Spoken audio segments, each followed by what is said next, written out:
Hi guys, welcome back. Today we're at Mid-Lakes Orchid Society. This is our monthly meeting and we are with Jack Bachelor from Paradise Orchids, and he is going to... He's the president of the Yes. society. So if you're in the area, come and join us. We have full house today because what are we doing tonight? Yes, what are we doing? We're mounting the Phalaenopsis orchids, and we hope that it turns out to be successful. Yes. Join us. He's got more tips also on fertilization and other stuff. Very interesting. I can't wait to hear everything. Yes. Yes. And thank you. Thank you. Let's do it. I'm so excited. Let's go and do our project. Thanks.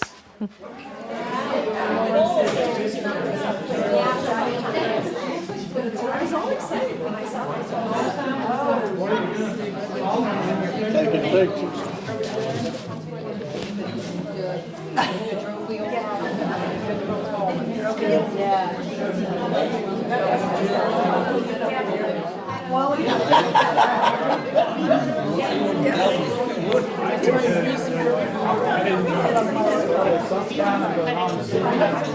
Okay, this is what yours will look like in 1 year. Okay? Well, can I trade you now? If you take care of it. Turn it around so we can see. This has been on this piece of wood. This is red cedar. It's not the cypress like that is. But this is red cedar, and yours will attach to this just as good. And this is hanging on the wall of the greenhouse, and it gets watered about every 3 days. In the hot weather now. It hadn't been watered in probably a week when it's winter time. Okay? And it's starting to put out a flower stem already. Okay? Just to let you know what it'll look like.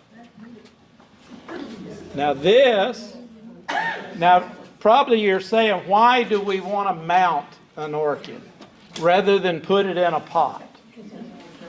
But the natural way that these orchids grow, and pretty much all orchids grow, is they grow on a tree or another bush or a rock.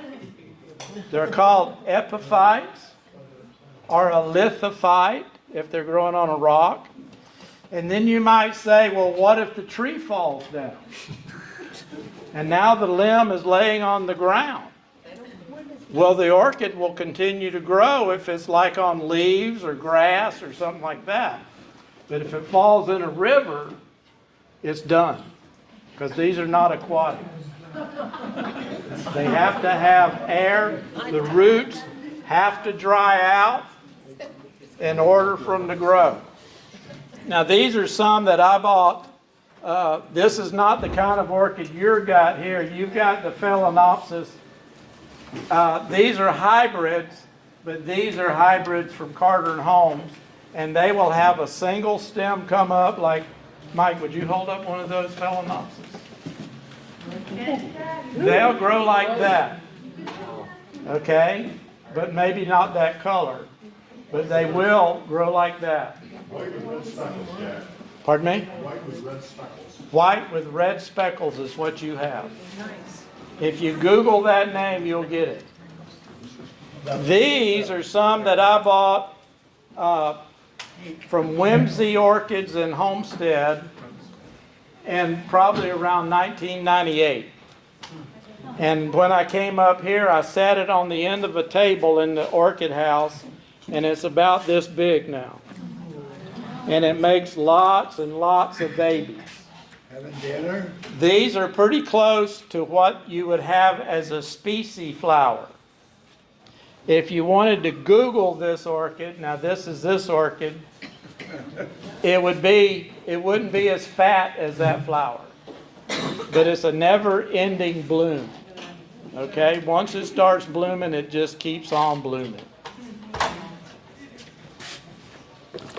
Now, but why we mount them is when this is mounted, this orchid, instead of growing straight up like that orchid over there, it's going to start leaning over like this. And the reason it will do that is because in nature, these grow a lot in the Philippines. And the Philippines, as you know, has monsoon rains. And if this orchid is sitting up like those in the monsoon rains, eventually they would go extinct because they would get crown rot and die. You with me? With you. So, when we mount them, the orchid will turn sideways like this one's doing right here, and it won't hold water in the middle, in the crown. Now, if it does hold water in the crown, you need to take it and protect it in rainy weather if you have it hanging outside. And you never want to water these at night and leave them wet, because that's a good way to get crown rot and a bunch of different kinds of funguses and bacterias. So, if you water it and it's not dried out by nighttime, you need to take a paper towel or a Kleenex, and some people like cotton balls, and they will dab the water out of the center so it will be dry at night. Now, if you see these black spots on the leaf, can you see those black spots? That is from water sitting on the leaf at night. Okay, it's that simple. You don't want this to go to, like they say, you don't want to put it to bed wet. So at nighttime it has to be dry. Now, this stuff is called sphagnum moss. This is the most dangerous potting mix that you can own because it holds water. Too much water will rot the roots. So you want to have a medium that when you water early in the morning or before, say like 12 o'clock. You don't want to water too much after 12 o'clock because you want everything to be dried out by night. This should be watered about once a week. If you decide you want to put it in a pot, water this one time a week. Do any of y'all know what a wooden pencil is? A number 2 yellow pencil. I know that we are in the computer thing now, so people are forgetting about pens and pencils. But if you take that number 2 wooden pencil, mine are all yellow, so you can sharpen it up, and it has a clean tip on it. And you can take that pencil and stick it down into the potting mix, let it sit there for a few seconds, pull it out, and if that tip of that pencil is wet, you do not want to water. Okay? Do not water. If you keep it too wet, like I say, the root system will disappear. It'll just rot away. Now, yours is already in a pot. So if you want to take it out of the pot, now don't lose your label.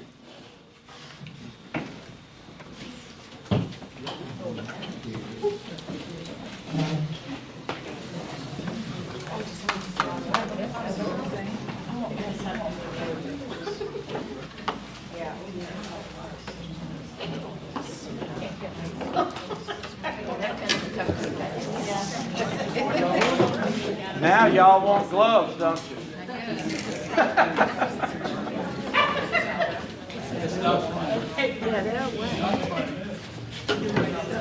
What kind of fertilizer are these doing? That is called NutriCoat, which is a time-release fertilizer. NutriCoat is a very safe time-release fertilizer to use because it works with water only. If there's another time-release fertilizer, it's called Osmocote.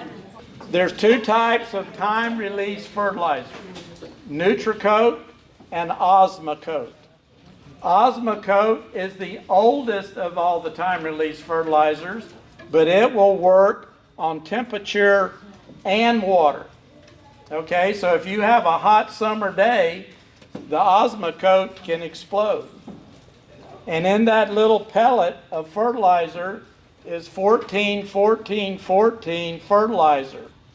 If you've ever cut your finger and put rubbing alcohol on it, that's what it will do to the root of the orchid.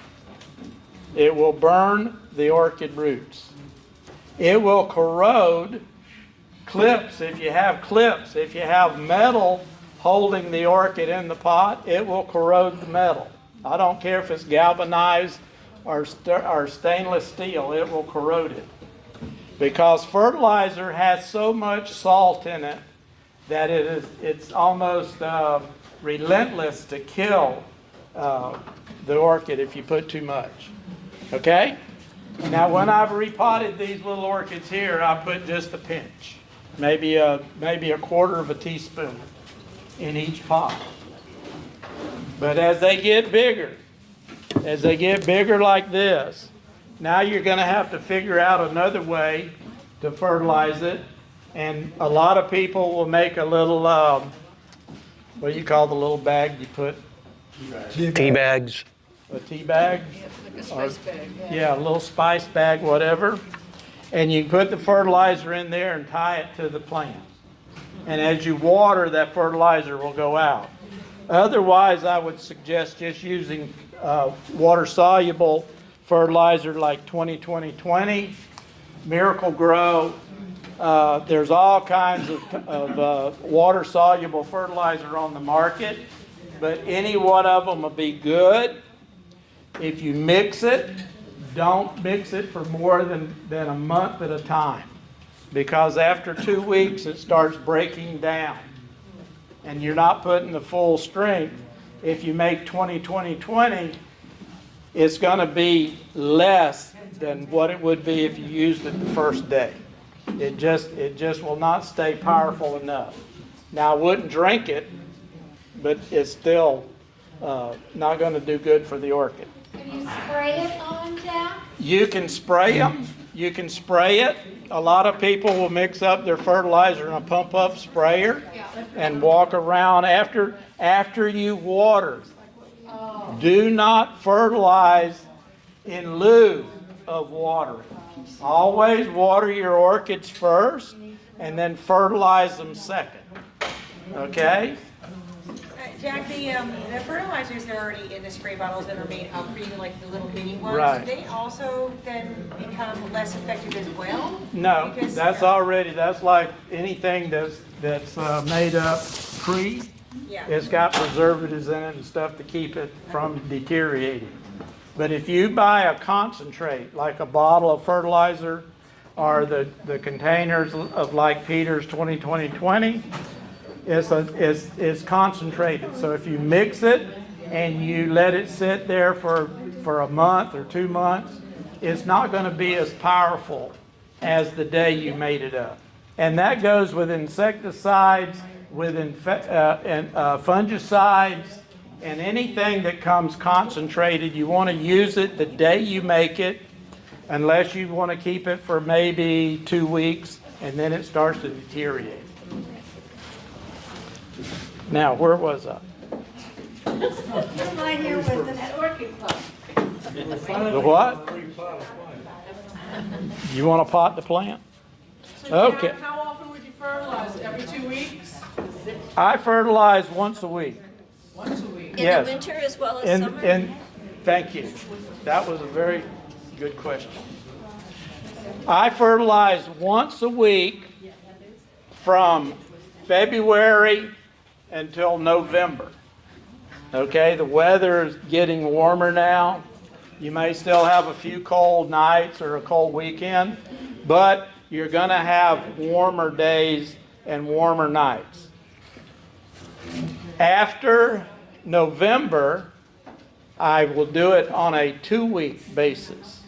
And a lot of times that will be watering and fertilizing. Because if you have your plants wet and you have flowers on the orchids, and especially this color here, this white color right here is the one that is going to show the most, but you will get botrytis fungus. And botrytis fungus comes with cold weather and high humidity. Now I know some places where you live here, we didn't get that much rain, but some of y'all got a bunch of rain before the cold front come all the way through. That is the recipe to activate botrytis fungus. Botrytis fungus is in the air. You can't make it go away. You can spray. You can spray with diethane M45, and you can spray with the SA20, which is a good fungicide to use on orchids. You can also use Captan, and you can use, if you can find it, I don't think they make it anymore, but Benlate used to be a very good fungicide for orchids. But that will help protect the plant from getting the fungus. But the best thing to do is don't water your orchids when you're going to have a cold front, especially if the ground's going to be wet and the air is going to be full of humidity. Okay? I have one more question. When you're fertilizing and you have a bloom, do you actually spray onto the flowers? There's no need, I will tell you that there's no need to fertilize the flowers. But if you've got they have a thing called dosatron, which is Donna uses a dosatron, right? And when you fertilize in your orchid house, do you fertilize everything or you just do the roots? If you've been to our greenhouse, you know I've got plants up high, plants right here, and roots all over the place. So we go through the collection actually kind of backwards. The dosatron is putting in a certain amount with the gallons per minute with the hose, so it's kind of a math problem. And then we have this little doodad thing that's an agrimeter, which lets us know we got the right parts per million. So it's kind of like what they sell in the Home Depots with your miracle stuff for your yard, but you might overdo it with that. So it's best for smaller collections to mix and spray. But our dosatron, we can go through and add the pounds, and it injects each time as the gallons per minute is coming through the hose. Yeah. So it's the most accurate for us, but it did invest. But it sprays the flowers and the roots. Oh, that's right. So for us, for Vandas, I don't know if it's true for all orchids, but we can spray blooms, we can spray buds, we can spray just leaves, but the roots are what's really sucking it in, but we're not burning the little buds things on our plants. So Vandas, you can get everything, the fertilizer solutions on it. And make sure you're mixing your own, stir it really, really well so you don't get down to the end and find a big clump of stuff, you know? So as long as it's in solution and you mixed it to the right recipe, you're going to be all right. Thank you. But now to spray the roots and the leaves and stuff like that will be fine, but don't spray the flowers with the fertilizer, or some insecticides will burn the flower. And if you mix it too strong, trying to defeat the whole thing in one spraying, you can, even on a bud, you can burn the outside of the bud. And when it opens, you will have a burned, like this right here. This one's not burnt now. Don't go off. This one right here, you could have burns on both sides of the sepals and the petals when it opens. And then you'll be freaking out saying, well, what's going on now? I better mix up some more spray and kill whatever that is. And it's just going to make it worse. They call it toxicity. Okay? When you get too much of something that you think is good, it'll be too strong and it will burn. So spraying fungicide and insecticides, it's good to spray 1 time a month. Okay? I use Orthene, which stinks to holy heaven. And I use SA20, and I use Clary's 3336. And that seems to keep fungus and bacteria away from the orchid plant itself.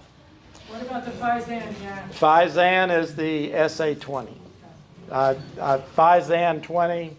Donna uses Phyton 26, 27, which is very good, but it's more expensive than, yeah. You gotta suit up for that. Yeah. Well, all of it now has a protective clothing clause in it that you need to wear gloves, face cover, long sleeve shirts, long pants, shoes with socks, stuff like that, because they don't want to get sued.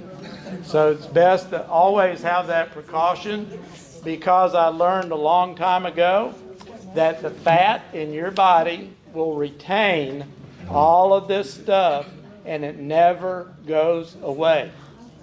So every time you go out there and you spray and you say, well, it's okay, I'll go take a shower.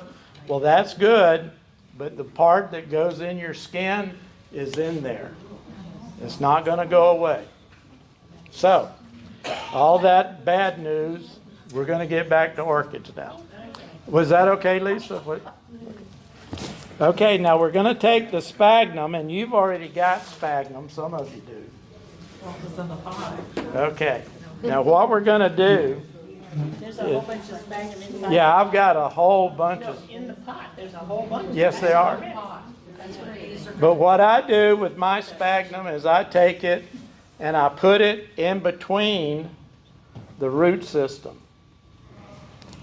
Like that. I put it under the roots. Now, if you were putting this in a pot, you could take a little bit more and put it on the outside and jam it down in a pot.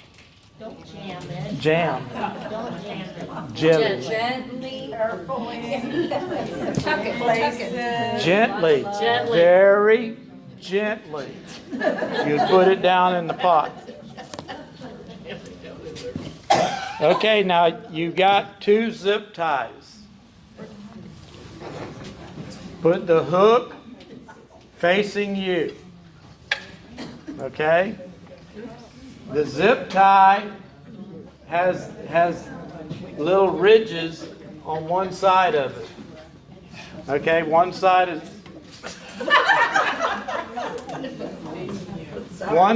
is very smooth, and one side has the zipper on it. You want to put it through the hole from the back.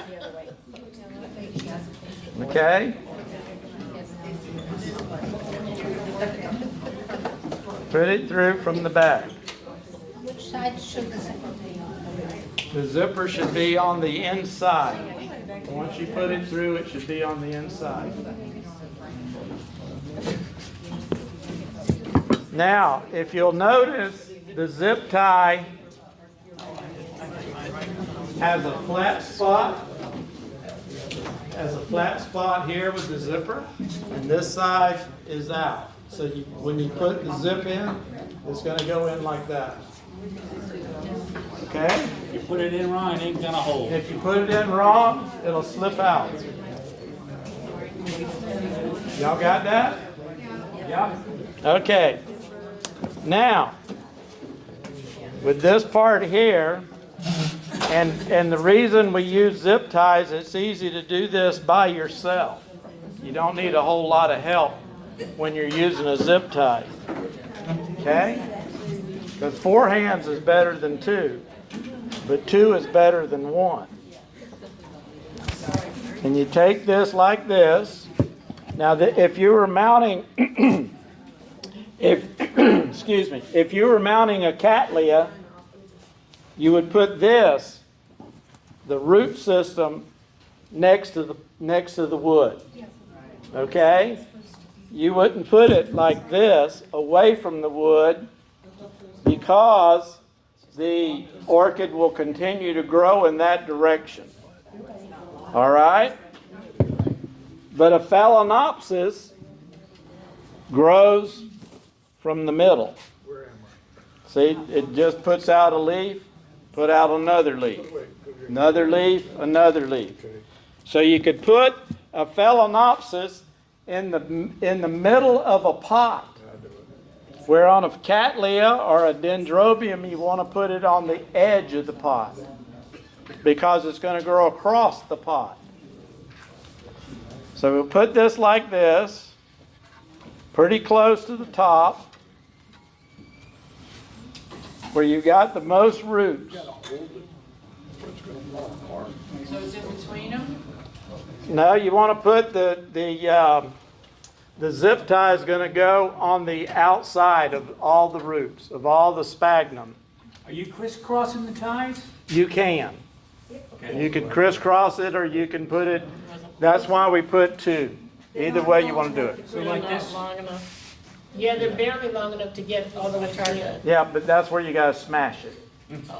I don't want to hurt it. See, if you're ahead of me, you didn't hear that.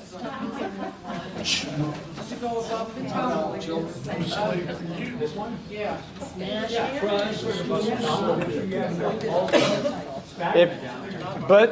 But I have more zip ties. If yours is not long enough, I have more zip ties and you can put them together and make it longer. Now, you put that in there like that.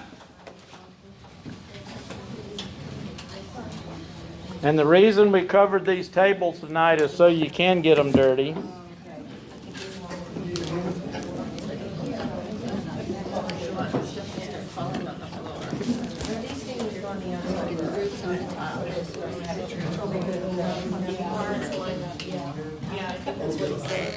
You said to put the little zip part on the outside.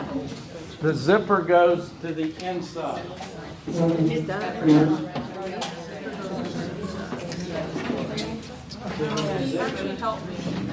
want the zipper to fit in here and pull tight. If you put it backwards, it'll pull right out.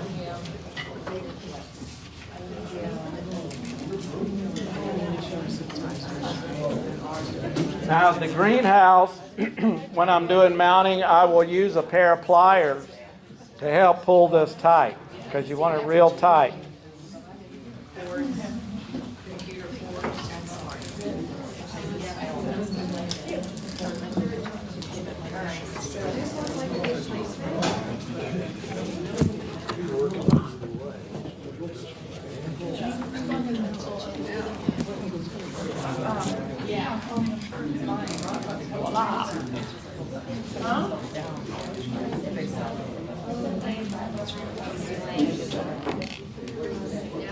That way.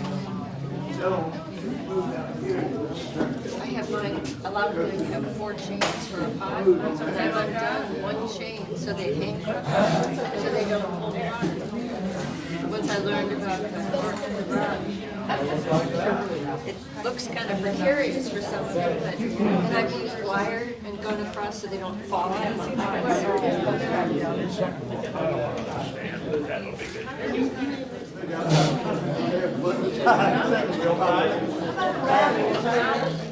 Pull it a little bit tighter.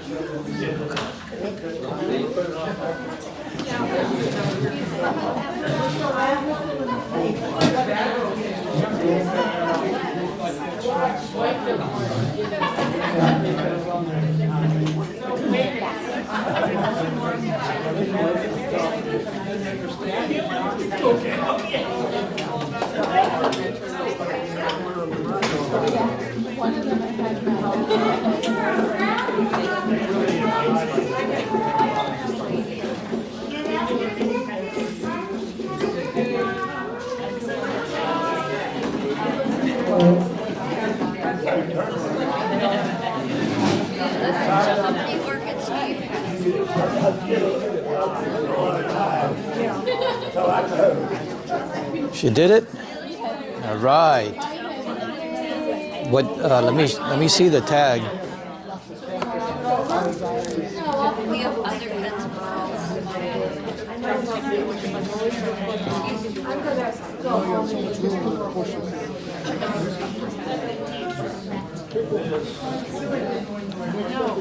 First time mounting an orchid. I'm sure.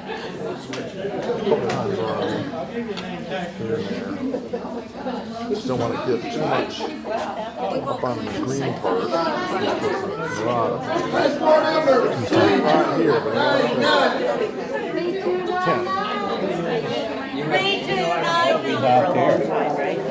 Let me see here. Oh, this is, oh,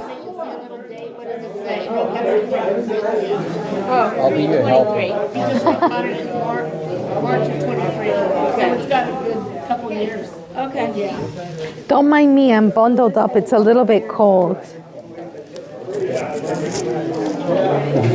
That's a beauty back there.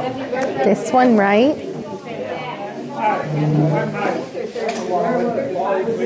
See what I started, Robin?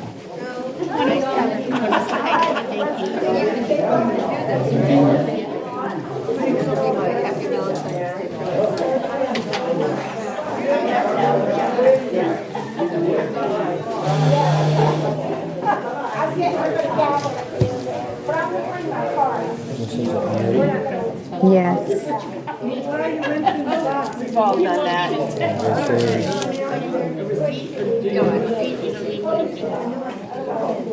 He said, don't fertilize it. Give me $15.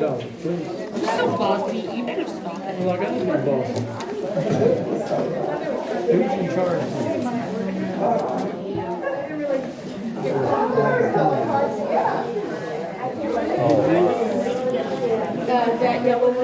Oh, this is always beautiful. Yeah, volcano.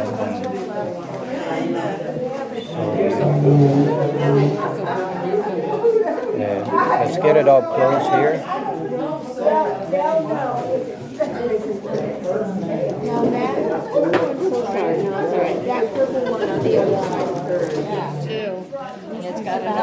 Yeah, setting that sheath right there to come up. See this? Oh, no, I'm sorry, it's not a sheath.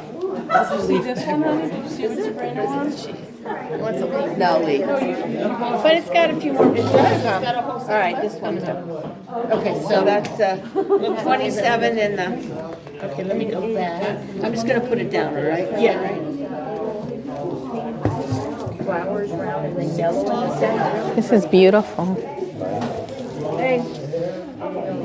And this is pot is good for yeah. Oh, that one's beautiful. And look at 223. February 23. Yep. You can check. Those are good. Every year you have to go to Paradise Orchids and check all the plants we have. Did you need a receipt? The ones that were like Watch our video. This one's heart. Doesn't want to stand up. Send it or email it. Yeah, it went through. Okay, perfect. Okay, thank you, dear. Thank you so much. Ellen, Yes, how much is this one? that one is 27. 27? Yeah. Yeah. This is beautiful.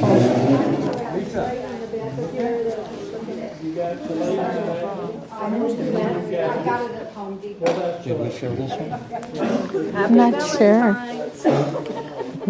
And today's our anniversary. Thank you. 13 years today on the 13th. 13? Yeah, on the 13th. Yeah, my favorite number. Yes.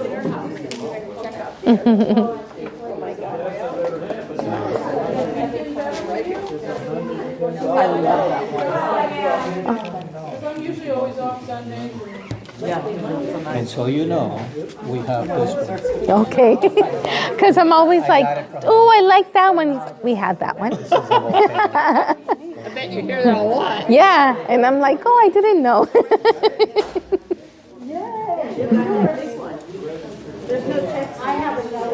Beauty. Also, they're all beautiful. Yes. Saying, this is a beauty. Oh my God, oh my God. Oh, And they're all huge plants, really big plants. Oh, is that you? Oh, okay. flowers. Those two are good ones. Yes, we know it'll be loved. That was a great meeting here in our Mid-Lakes Orchid Society. And I'm really happy that this is my first mount ever. You did it. Congratulations. And we thank you all for joining us here at our Orchid Society, Mid-Lakes Orchid Society. Yes. If you're in the area of Leesburg, Mount Dora, the villages, come and join us.